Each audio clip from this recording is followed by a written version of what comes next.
การปฏิบัติธรรมในพุทธศาสนาเป็นเรื่องง่ายๆธรรมะมันเป็นเรื่องง่ายจะว่าไปแล้วเนี่ยบ่ต้องเฮ็ดหยังฟังเทศน์พระอาจารย์ให้เข้าใจไปเรื่อยจิตมันจะตื่นรู้ของมันเองแล้วมันจะเกิดความเข้าใจของมันเองมันจะเห็นความจริงมันจะเห็นเนี่ยที่เว้าอยู่เนี่ยมันจะเห็นเลยพอได้ฟังธรรมะมันจะเห็นว่าเอ้ามันรู้ของมันเองนี่ว่า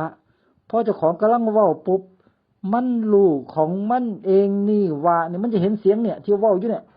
แล้วมันจะเห็นว่าเสียงนี่มันบ่แม่นเฮามันเป็นธรรมชาติที่มันกระเพื่อมของมันอยู่ตลอดไอ้เสียงนี่เองที่มันสร้างโลกธาตุนี่ขึ้นมามันให้ค่าว่ามีสัตว์บุคคลตัวตนให้ค่านี่ว่าเป็นสุขติให้ค่านี่ว่าเป็นทุกขติอ๋อเสียงนี่เองที่มันบอกว่านี่เป็นนรกอันนี้เป็นสวรรค์อันนี้เป็นเปรตนรกอสุรกายนี่เป็นเทวดาอินทร์ภพยมยักษ์เสียงนี่มันเว้าหมดเลยนี่แหละเอิ้นว่าจิตตสังขารซึ่งเป็นนามธรรมเนี่ยมันให้ค่ากับรูปธรรม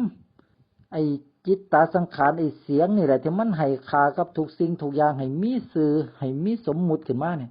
เข้าใจบ่ธรรมะเป็นเรื่องวิมุตติบ่แม่นเรื่องสมมุติแต่เฮากลับเล่นกับสมมุติ